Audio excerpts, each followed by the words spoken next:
biology and spirituality, Luke 6 verse 43, For a good tree bringeth not forth corrupt fruit, neither doth a corrupt tree bring forth good fruit, speaks to the inseparable connection between man's nature and her output.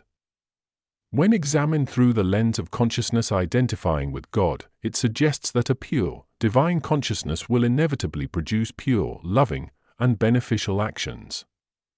Conversely, a consciousness rooted in ego, separation, or ignorance, a corrupt tree, will naturally generate negative, harmful, or selfish actions. The external actions are simply a reflection of the internal state of being. God has implanted the pineal gland in the mind to activate this consciousness.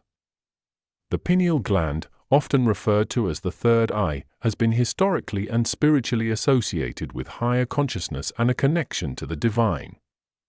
This tiny, pinecone-shaped gland located in the center of the brain produces melatonin, a hormone that regulates sleep-wake cycles.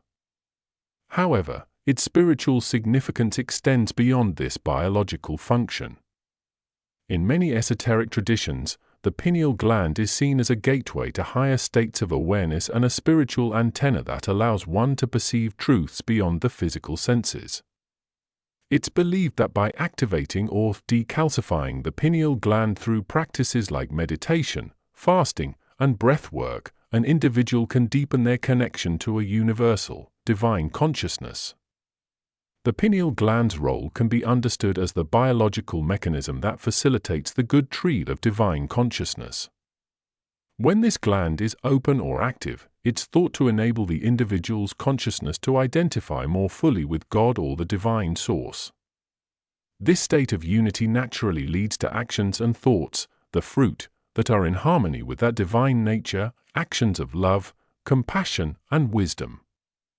Therefore, the passage's meaning becomes a powerful metaphor for spiritual development. The corrupt tree represents a consciousness fixated on the material world and the ego. Its fruit is a consequence of that limited perception, fear, greed, and conflict. The good tree represents a consciousness that has transcended the ego and re-established its connection to its divine source, possibly facilitated by a waking up of the pineal gland.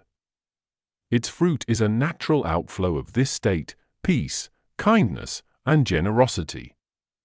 The action of the pineal gland, in this context, isn't about magical powers but about a physiological and spiritual process that allows one's internal state to align with a higher truth, thereby transforming the fruit of their life. As children of God, we are called to cultivate tranquility within ourselves, foster harmonious relationships with our neighbors, and embrace peace with the universe. To achieve this elevated state of being, let us indulge in moderation, particularly by incorporating an abundance of vegetables and fruits into our diets to promote optimal health. This is not about ancestral worship, unnecessary rituals, and sacrifices.